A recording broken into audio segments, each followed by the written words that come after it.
अस्सलाम वालेकुम जनाब, आप मेरा डिजिटल चैनल देख रहे हैं। मैं हूं समर अब्बास। इस वीडियो के अंदर बहुत ही अहम खबर एक मैंने आपसे शेयर करनी है और वो खबर है ARY के हवाले से कि ARY में काशिफ अब्बासी साहब के हवाले से अभी तक वो क्यों ज्वाइन नहीं कर सके। इसके अलावा जनाब आपको बताऊंगा कि अली अफजल शाही के हवाले से मैंने पिछली वीडियो में लिख दिया था कि क्या वो नून लीग से इलेक्शन लड़ने का सोच रहे हैं। फिर हम बिलावल भुट्टो जरदारी की बात करेंगे जिन्होंने नून लीग को जरा बाप पार्टी की वजह से आईना दिखाया है। और एक और बहुत ही इंपॉर्टेंट बात है, वेरी इंटरेस्टिंग, वेरी इंपॉर्टेंट, कि इस वक्त निगरान वजीर आजम की पार्टी नून लीग में जा रही है। निगरान वजीर दाखिला नून लीग में जा रहा है। निगरान वजीर आला बलूचिस्तान का भाई नून लीग में चला गया है। लेकिन अगले इलेक्शन शफाफ होंगे, हमें ये कहने पे यकीन दिलाया जा रहा है हमें कि अगले इलेक्शन शफाफ होंगे। तो कैसे होंगे, इस पर भी मैं बात करूँगा। बड़ी इंटरेस्टिंग ये सूरत हाल बन चुकी है। इंटरेस्टिंग भी है, अफसोसनाक भी है एट द सेम टाइम। और नाज़रीन, आपको बताएंगे कि सेनेटर सादिया अब्बासी जो कि जिनका ताल्लुक नून लीग से है, शायद अब वो नून लीग से अब अलग हो रही हैं। बड़ी उन्होंने सख्त तकरीर की है सेनेट ऑफ पाकिस्तान के अंदर मिलिट्री कोर्ट्स के हवाले से सेनेट में जो करारदाद मंजूर हुई है उसको लेकर। तो जनाब, आप सबसे रिक्वेस्ट है कि चैनल को सब्सक्राइब जरूर करें अगर आपने अब तक चैनल को सब्सक्राइब नहीं किया। बेल आइकन जरूर प्रेस करें आप वीडियोस की अपडेट्स हासिल करने के लिए।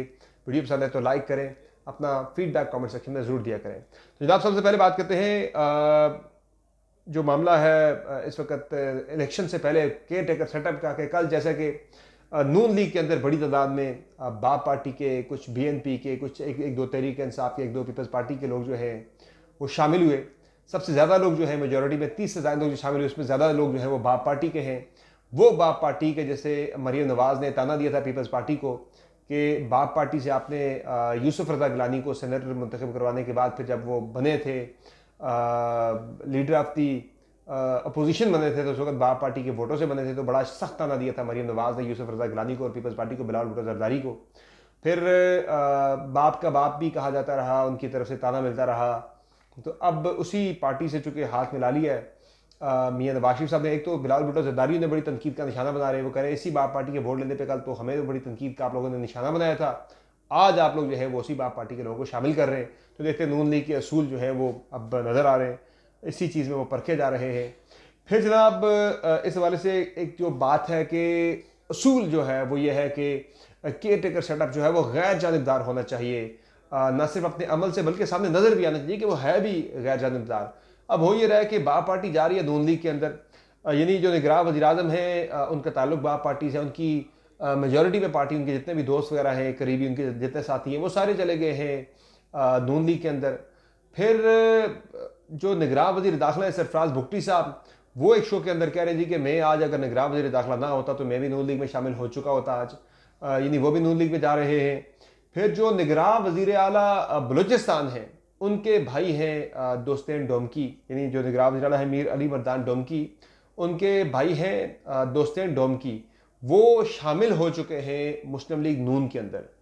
तो यानी निगरान वज़ीर आज़म की पार्टी नून लीग में चली गई, निगरान वज़ीर दाखिला नून लीग में जा रहा है, निगरान वज़ीर आला बलूचिस्तान का भाई जो है वो नून लीग में चला गया है। लेकिन फिर भी हमें कहा जा रहा है कि जी बड़ा न्यूट्रल केयर टेकर सेटअप है और इंतखाबात बड़े शफाफ होंगे, बड़े गैर जानिबदाराना होंगे। तो ये टिल्ट जो है नून लीग की तरफ वैसे ही बड़ा इस पर सवाल उठ रहा है। फिर मियाँ साहब जो है वो नाराज़ होते हैं, मियाँ नवाज शरीफ साहब के, भाई मुझे लाडला ना कहें, मेरे ऊपर से लाडले का टैग उतरना चाहिए। लाडले का टैग तो फिर आपके ऊपर लगेगा जब सिस्टम के अंदर आपके लोग जो है उन्हें नवाजा जाएगा, या वो लोग जिन्हें नवाजा गया वो आपके करीब आ रहे होंगे, तो फिर ये टैग तो आपके ऊपर लगेगा।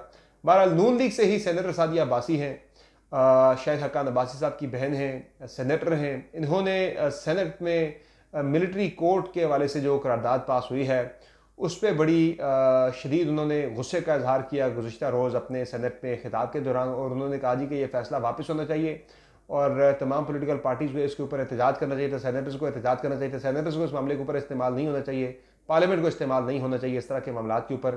तो बड़ी शदीद उन्होंने बरहमी का इजहार किया और बड़ी सख्त तकरीर उन्होंने की, जिससे लगता है कि सादिया अब्बासी साहिबा का भी नून लीग के साथ सफ़र जो है वो इख्तिताम पजीर हो चुका है या होने वाला है अगले चंद दिनों के अंदर। चूँकि शाहिद हक्कान अब्बासी तो ऑलरेडी तकरीबन आमोस्ट नून लीग छोड़ चुके हैं, वो नून लीग में हैं भी नहीं भी, लेकिन नहीं भी वाली बात ज़रा ज़्यादा नज़र आ रही है, ज़्यादा गालिब है। और शाहिद हक्कान अब्बासी का जो धड़ा था नून लीग के अंदर वो भी सारा आप साइड लाइन हो गया। शाहिद हक्कान अब्बासी के अंदर मिफ्ता इस्माइल थे, वो साइड लाइन हो गए, नून लीग छोड़ चुके हैं तकरीबन। मोहम्मद ज़ुबैर साहब वो साइड लाइन हो चुके हैं मुकम्मल तौर पर। जो इनके करीबी लोग थे वो साइड लाइन हो चुके हैं। तो ये भी अब लगता है कि शादाब अब्बासी और उनकी बहन भी नून लीग छोड़ देंगे। फिर जो अगली खबर है जनाब वो उसमें अली अफजल शाही जो कि पाकिस्तान तहरीक इंसाफ के रहनुमा हैं लाहौर फैसलाबाद से, इन्होंने इलेक्शन लड़ा था 17 जुलाई का, और ये वाइड सीट थी जिसे कंफर्म सीट समझा जा रहा था 17 जुलाई के ज़िमनी इलेक्शन के अंदर। और चूँकि अली अफजल शाही जो है वो chief justice Lahore high court अमीर भट्टी साहब के दामाद भी हैं। अब जो तहरीक इंसाफ जब ये मुंतखब हुए थे 17 जुलाई को, तो उसके बाद अगली कैबिनेट के अंदर ये कम्युनिकेशन के मवासलात के वजीर भी थे, बड़ी इंपॉर्टेंट ये मिनिस्ट्री होती है।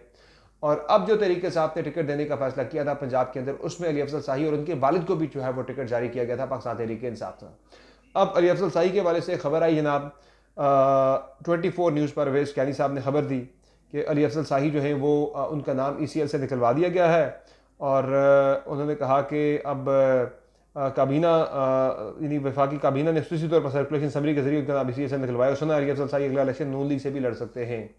तो उस पर अली अफजल शाही ने अपना जवाब दिया। उन्होंने कहा जी कि हदीस शरीफ का मफहूम है कि इंसान के झूठा होने के लिए इतना काफ़ी है कि सुनी सुनाई बात को बगैर तस्दीक के आगे फैला दे। और आगे उन्होंने बड़ी सख्ती से इस बात की तरदीद की और कहा कि रही बात नून लीग से इलेक्शन लड़ने की, तो अल्लाह की ज़ात बुरे वक्त और बड़े बोल से बचाए। अगर नौबत नून लीग से इलेक्शन लड़ने पर आई तो मैं बाइज़्ज़त तरीके से सियासत से किनारा कशी को तरजीह दूंगा।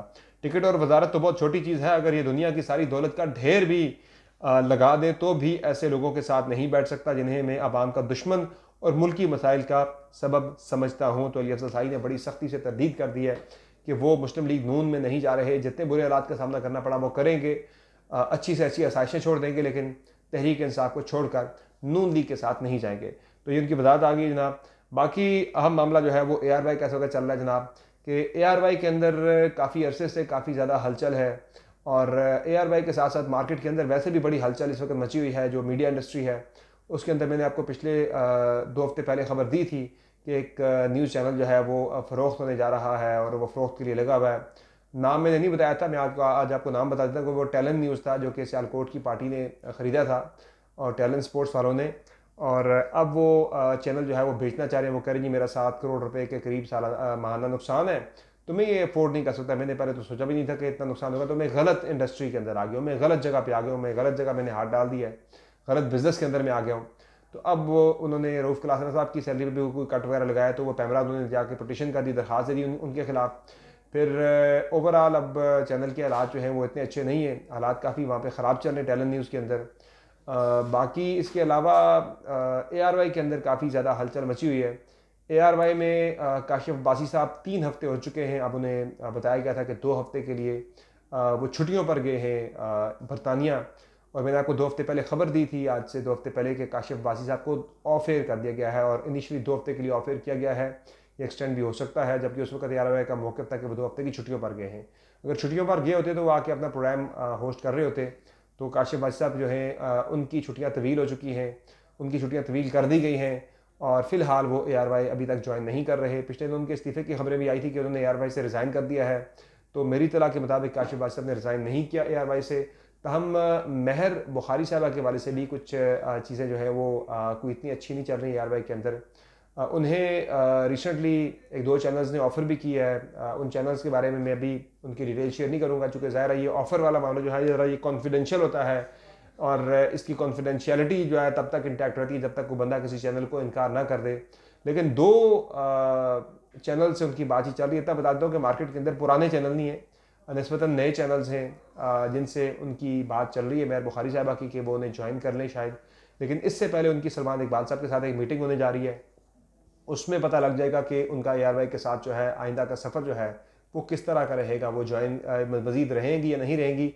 लेकिन महर बुखारी साहबा को लेकर ARY पे काफ़ी सुना है कि प्रेशर वगैरह काफ़ी ज़्यादा है। तो मैं भी अब ये हो कि काशिफ अब्बासी साहब और महर बुखारी साहबा में से दोनों में से शायद कोई एक बंदा या ARY के साथ कंटिन्यू करे और दूसरे बंदे को स्विच करना पड़ जाए शायद। लेकिन कंटिन्यू जो है वो ज़ाहिर है ऑब्वियसली काशिफ अब्बासी साहब कंटिन्यू करेंगे और महर बुखारी साहब शायद जो है वो ARY के अलावा कोई और चैनल ज्वाइन कर लें।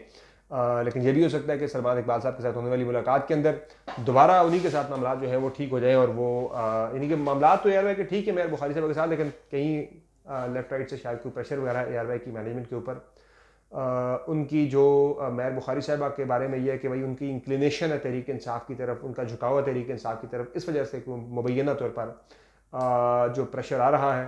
बहरहाल इस पर अगले चंद रोज़ के अंदर चीज़ें काफ़ी हद तक क्लियर हो जाएंगी। हमारी उम्मीद, हमारी दुआ, हमारी ख्वाहिश तो यही है कि जो जहाँ बैठा है वो अच्छी तरह से वहीं पे अपने प्लेटफॉर्म के ऊपर बग़ैर किसी दबाव के अपनी सहाफ़ती ज़िम्मेदारियाँ, सहाफ़ती फ़राइज़ अंजाम देता रहे। इस तरह का न्यू प्रेशर किसी के ऊपर ना ही आए और किसी को इस तरह से खुशी यानी कि दबाव में आके चैनल ना छोड़ना पड़े। बाकी किसी ने अगर अपनी खुशी से चैनल स्विच करना है तो ये उस चैनल के एंकर की अपनी ख्वाहिश और अपनी उसकी एक उसका ज़ाती फ़ैसला होता है।